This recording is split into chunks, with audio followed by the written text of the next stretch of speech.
انا اور انا، یہ اگر کسی جگہ پر آئے اور اس کے بعد کسی کا نام آئے، کسی کا اسم آئے، تو اس اسم کے آخر میں کیا آئے گا؟ زبر آئے گا، ہمیشہ اس اسم کے آخر میں زیر آئے گا. جیسے اشہد ان محمدن، اب کوئی اس کو ان محمدن پڑھے گا تو یہ غلط ہو جائے گا. جیسے ہم اذان دیتے ہیں، اذان میں آتا ہے اشہد ان لا الہ الا اللہ، کچھ لوگ غلط پڑھتے ہیں واشہد ان محمد الرسول اللہ، اشہد ان محمد، تو یہ غلط ہو جائے گا. پھر ہم نے درود شریف کا ترجمہ سیکھا. درود شریف میں پہلا لفظ ہے اللہم، کیا ترجمہ ہے؟ اے اللہ صلی، رحمت نازل فرما، علی محمد، محمد صلی اللہ علیہ وسلم پر، وعلی، اللہم صلی علی محمد وعلی آل محمد، اور محمد صلی اللہ علیہ وسلم کی اولاد پر، کما صلیت، جیسا کہ آپ نے رحمت بھیجی، علی ابراہیم، ابراہیم علیہ السلام پر، وعلی آل ابراہیم، اور ابراہیم علیہ السلام کی اولاد پر، انک حمید مجید، بے شک آپ تعریف کیے ہوئے ہیں اور آپ کی ہی بزرگی اور عظمت ہے.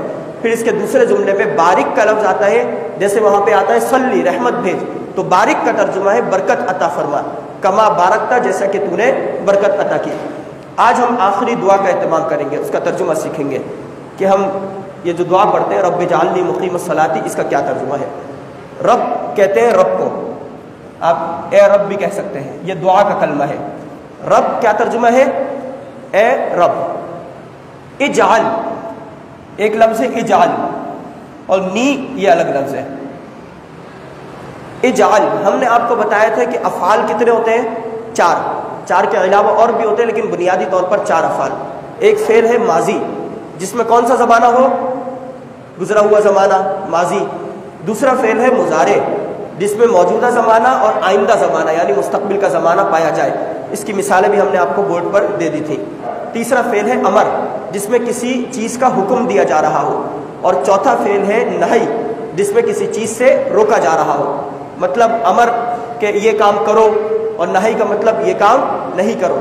تو یہ جو اجعل ہے یہ امر ہے، لیکن چونکہ ہم اللہ رب العالمین سے دعا کر رہے ہیں، اس لیے یہاں پر ہم دعا والے انداز سے اور درخواست والے انداز سے ترجمہ کریں گے، اور ترجمہ بنے گا اجعل، بنا، اے رب بنا، نی مجھے، نون یا زیر یا کی وجہ سے اس کا ترجمہ ہوگا مجھے. ربی، اے رب، اجعل بنا دے، نی مجھے، کیا بنا دے؟ مقیم، قائم کرنے والا، مقیم قائم کرنے والا. الصلاۃ، کیا قائم کرنے والا؟ نماز قائم کرنے والا. اے اللہ، اے رب مجھے نماز قائم کرنے والا بنا دے. دیکھیں کتنی بہترین دعا ہے. ہم ہر نماز کے آخر میں پڑھتے ہیں، لیکن ہم واقف نہیں ہیں، ہمیں معلوم نہیں ہے کہ ہم کیا پڑھ رہے ہیں. صرف ہم اپنی زبان سے رٹے ہوئے الفاظ جو ہم نے بچپن سے سیکھے وہ ادا کر لیتے ہیں. لہذا سیکھنا انتہائی ضروری ہے. رب اجعلنی، اے رب مجھے بنا دے، مقیم الصلاۃ، نماز قائم کرنے والا. واو کا کیا ترجمہ ہے؟ اور من کا ترجمہ بتائیں. سے، زبردست، من سے. ذریہ، ذریہ الگ لفظ ہے، اور یا کا ترجمہ ہے میرا، جس طرح یہاں پر نی میں آیا ہے. تو ذریہ کہتے ہیں اولاد کو. کسے کہتے ہیں؟ اولاد کو. اولاد، یا کا ترجمہ کریں گے میری. اے اللہ مجھے بھی نماز قائم کرنے والا بنا دے، اور کس کو؟ میری اولاد کو بھی نماز قائم کرنے والا بنا دے. ربنا، ہمارے رب. نا کا ترجمہ کیا ہے؟ ہمارے. اگر یہاں پر مجھے اپنے لیے ترجمہ کرنا ہو، میرا رب، تو کیا پڑھوں گا میں؟ ربی. اور اگر آپ کا رب تو ربکا، آپ دو کا رب ربکما، آپ سب کا رب ربکم. یہ چیز ہم نے گزشتہ اسباق میں سیکھی تھی. ربنا، اے ہمارے رب. وتقبل، اور قبول فرما، اور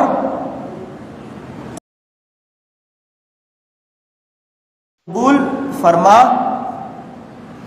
دعائی، میری دعا.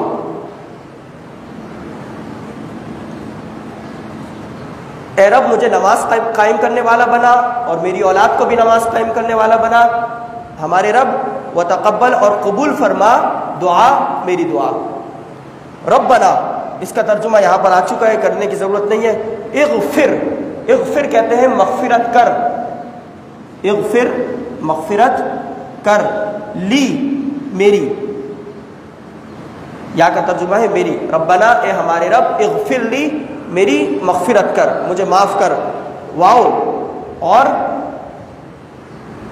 لام زیر لی کا ترجمہ آپ نے کیا پڑھا تھا؟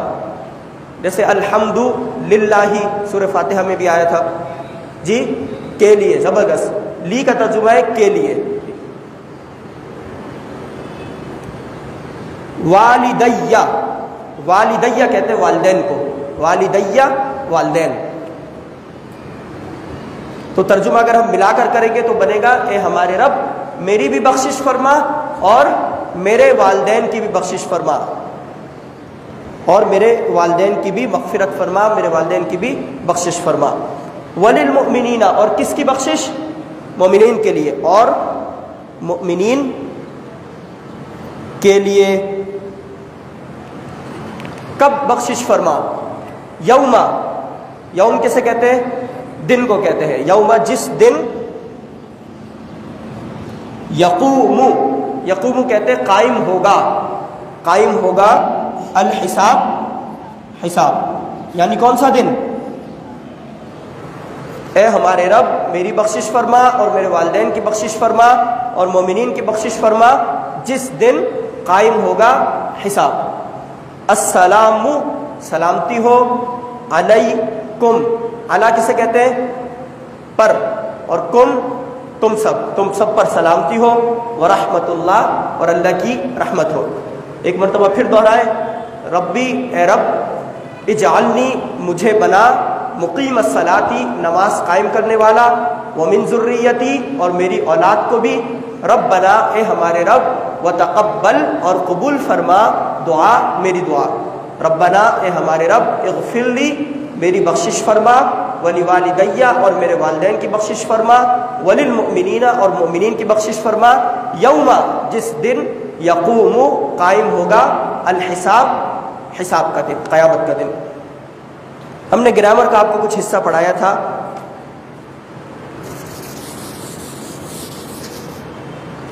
کہ اگر مجھے اپنے لیے کوئی لفظ کہنا ہو، میں کا ترجمہ کرنا ہو، تو میں کیا کہوں گا؟ انا، کیا کہوں گا؟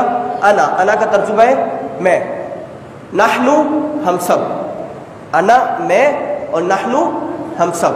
اب میرے سامنے اگر کوئی ایک مرد موجود ہو، صرف ایک ہو، تو میں اس کے لیے آپ کہہ کر مخاطب کروں گا، تو اس کو کیا کہوں گا؟ انتا، کیا کہوں گا؟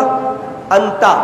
اگر دو مرد ہو تو انتما، اور اگر بہت سارے مرد ہو تو انتم، انتا، انتما، انتم، انتا ایک مرد، انتما دو مرد، اور انتم سب مرد۔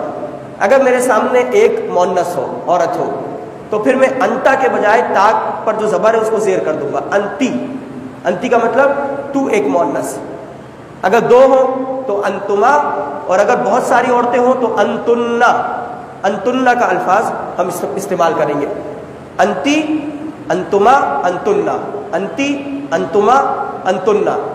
پھر اگر مذکر ہو اور وہ غائب ہو تو ہم اس کو کہیں گے ہوا، کیا کہیں گے؟ ہوا، یعنی وہ ایک مرد۔ اگر دو ہو تو ہما، اور اگر بہت سارے ہو تو ہم، اور اگر مؤنث ہو غائب ہو تو ہیا، ایک ہو تو ہیا، اور دو ہو تو ہما، اور بہت ساری ہو تو ہننا۔ یہ 14 الفاظ ہم نے گزشتہ اسباق میں سیکھے تھے۔ جیسے ہم انگلش میں استعمال کرتے ہیں، میں کے لیے کیا استعمال کرتے ہیں؟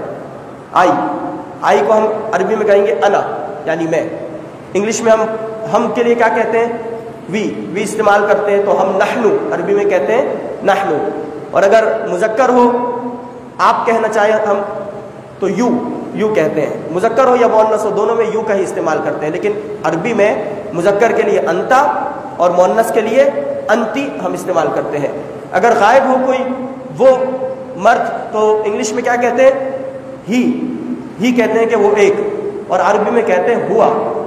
اور اگر مؤنث غائب ہو تو انگلش میں ہم کیا کہتے ہیں؟ شی، اور عربی میں کہیں گے ہیا، ہوا، ہیا، انتا، انتی، انا اور نحنو۔ آج ہم ایک اور چیز کا اضافہ کر کے اپنا سبق مکمل کریں گے۔ کچھ الفاظ ہوتے ہیں جو اشارہ کے الفاظ ہوتے ہیں، ہم اشارہ کرتے ہیں جن الفاظ کے ذریعے۔ پھر ایک اشارہ ہوتا ہے قریب کے لیے اور ایک اشارہ ہوتا ہے دور کے لیے۔ جو قریب کا اشارہ ہے اگر مذکر ہو ہمارے سامنے کوئی چیز تو ہم ہاذا کہتے ہیں. کیا کہتے ہیں؟ ہاذا. ہاذا کا ترجمہ ہے یہ. ہاذا یہ. اگر میرے سامنے قلم رکھا ہوا ہو تو میں کہوں گا ہاذا قلم. یہ کیا ہے؟ قلم ہے. اگر مؤنث ہو تو ہاذہ ہم استعمال کریں گے.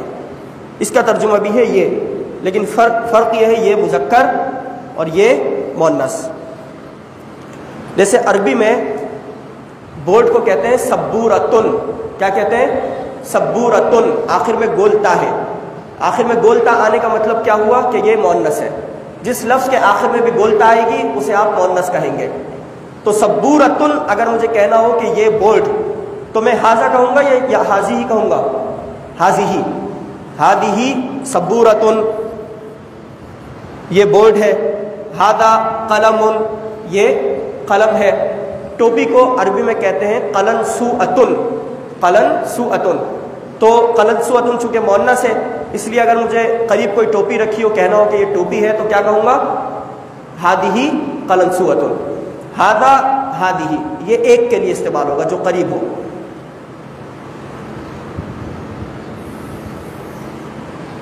اگر بہت سارے ہوں وہ قریب ہو تو ہم کہیں گے ہؤلاء. ہؤلاء اس کا ترجمہ ہوگا یہ سب. چاہے سب مذکر ہو یا مؤنث ہو، چاہے مذکر ہو یا مؤنث ہو، سب کے لیے کیا استعمال ہوگا؟ ہؤلاء استعمال ہوگا. ہاذہ یہ مذکر، ہاذہ ہاذا یہ مذکر، ہاذہ یہ مؤنث، اور ہؤلاء یہ سب چاہے مذکر ہو یا مؤنث ہو.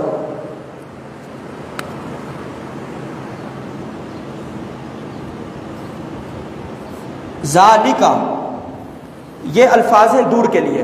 اگر کوئی چیز دور ہو، قلم رکھا ہوا اور دور رکھا ہوا ہو تو ہم استعمال کریں گے ذالک، یعنی وہ مذکر. تلک وہ مؤنث، اور اولئک وہ سب مذکر مؤنث اس کے اندر شامل ہے. ہاذا یہ مذکر، ہاذہ یہ مؤنث، ہؤلاء یہ سب مذکر مؤنث. ذالک وہ مذکر، تلک وہ مؤنث، اور اولئک وہ سب چاہے مذکر ہو یا مؤنث ہو. اس کو آپ ایک مرتبہ یاد کریں. 2 منٹ آپ کے پاس وقت ہے، پھر ہم اس کو دہراتے ہیں.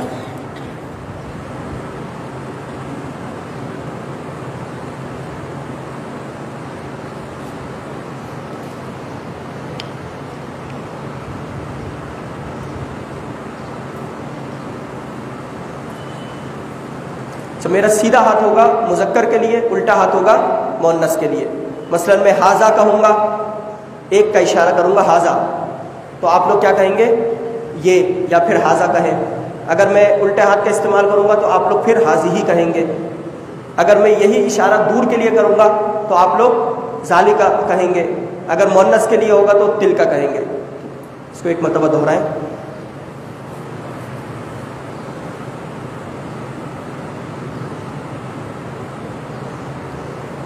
جی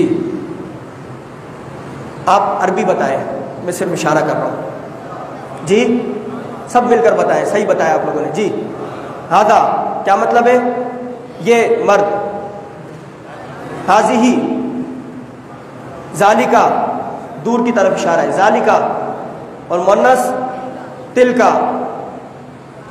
ہاذا جلدی جلدی بولیں. ہاذا، ہاذہ، ذالک، تلک. ہاذا، ہاذہ، ذالک، تلک. اور اگر سب قریب ہو تو ہؤلاء، اگر دور ہو تو اولئک ہم استعمال کرتے ہیں. اسی طرح انا، نحن، انت، انتی یہ الفاظ بھی، اس کی بھی ہم پریکٹس کرتے ہیں. اگر میں ہوں اکیلا مرد تو میں کہوں گا انا، اور اگر ہم سب ہوں تو نحن ہم استعمال کرتے ہیں. اور اگر ایک مرد ہو تو انتا، ایک عورت ہو تو انتی، اور اگر وہ غائب مرد ہو تو ہوا، اور اگر وہ غائب مؤنث ہو تو ہیا. آپ ایک مرد انتا، آپ ایک مرد انتا، آپ ایک مؤنث انتی، وہ ایک مرد ہوا وہ ایک عورت، ہیا میں ایک مرد، انا اور ہم سب مرد، نحنو انا میں ایک مرد میں ایک عورت دونوں ترجمہ ہو سکتے ہیں، نحنو میں بھی ہم سب مرد اور ہم سب عورتیں دونوں ترجمہ ہو سکتے ہیں۔ کسی کا کوئی سوال ہو تو پوچھ سکتے ہیں۔ جو ہم نے آخر میں دعا پڑھی ہے اس کے حوالے سے، کل سے ہمارا جو سبق ہوگا وہ سورہ ناس، سورہ فلق، آخر کی جو صورتیں ہیں ہم ایک ایک کر کے ان صورتوں کا ترجمہ کریں گے اور روزانہ ایک مسنون دعا اس کے ساتھ شامل کریں گے، اور پھر دعائے قنوت کا بھی ترجمہ ہم انشاءاللہ سیکھیں گے۔ یا اگر میں مٹاؤں اور پھر آپ سے ترجمہ پوچھوں تو بتائیں گے؟ بتائیں گے جی؟ چلیں ایک مرتبہ مٹا کر بھی پریکٹس کر لیں، پھر دعا کروا لیتے ہیں۔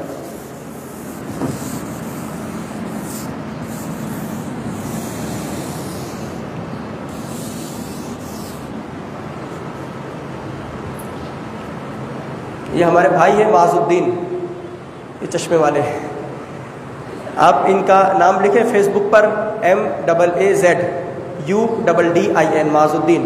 یہ جو ہے لائیو چلاتے ہیں فیس بک پر، تو آپ لوگ گزشتہ اسباق جو ہیں وہاں پر جا کر دیکھ سکتے ہیں۔ اسی طرح میرا ایک یوٹیوب چینل بھی ہے میرے نام سے، مفتی معراج احمد صدیقی، اس پر بھی آپ دیکھ سکتے ہیں۔ تو رب بھی کیا ترجمہ ہے آپ بتائیں جی؟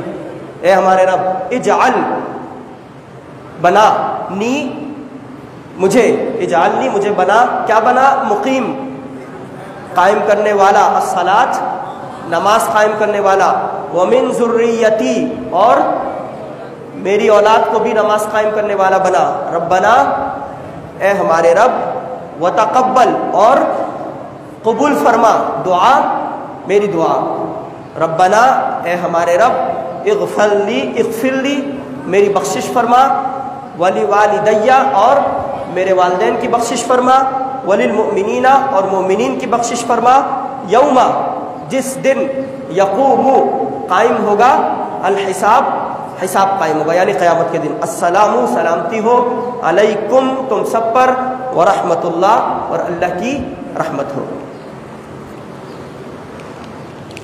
الحمدللہ رب العالمین والصلاة والسلام علی رسولہ الکریم، اللہم انت السلام ومنک السلام، تبارکت یا ذا الجلال والاکرام، یا ارحم الراحمین، یا الہ العالمین۔ ہمیں دین کا علم سیکھنے کی، قرآن کا ترجمہ سیکھنے کی، قرآن کی تفسیر کا مطالعہ کرنے کی توفیق عطا فرما۔ یا اللہ ہمیں اپنی نمازوں کو بہتر بنانے کی، نمازوں کا ترجمہ سیکھنے کی توفیق عطا فرما۔ یا ارحم الراحمین، ہمارے روزوں کو، ہماری عبادات کو، ہمارے ذکر و اذکار کو اپنی بارگاہ میں قبول و منظور فرما۔ یا اللہ ہماری تراویح کو، ہمارے اس ماہ میں کی گئی تمام عبادات کو اپنی بارگاہ میں قبول و منظور فرما۔ یا ارحم الراحمین، ہمیں رمضان المبارک کی قدر کرنے کی توفیق عطا فرما۔ یا ارحم الراحمین، زیادہ سے زیادہ نیکیاں کرنے کی توفیق عطا فرما، نیکیوں میں سبقت کرنے کی توفیق عطا فرما۔ سبحان ربک رب العزۃ عما یصفون وسلام علی المرسلین والحمد للہ رب العالمین، آمین برحمتک یا ارحم الراحمین۔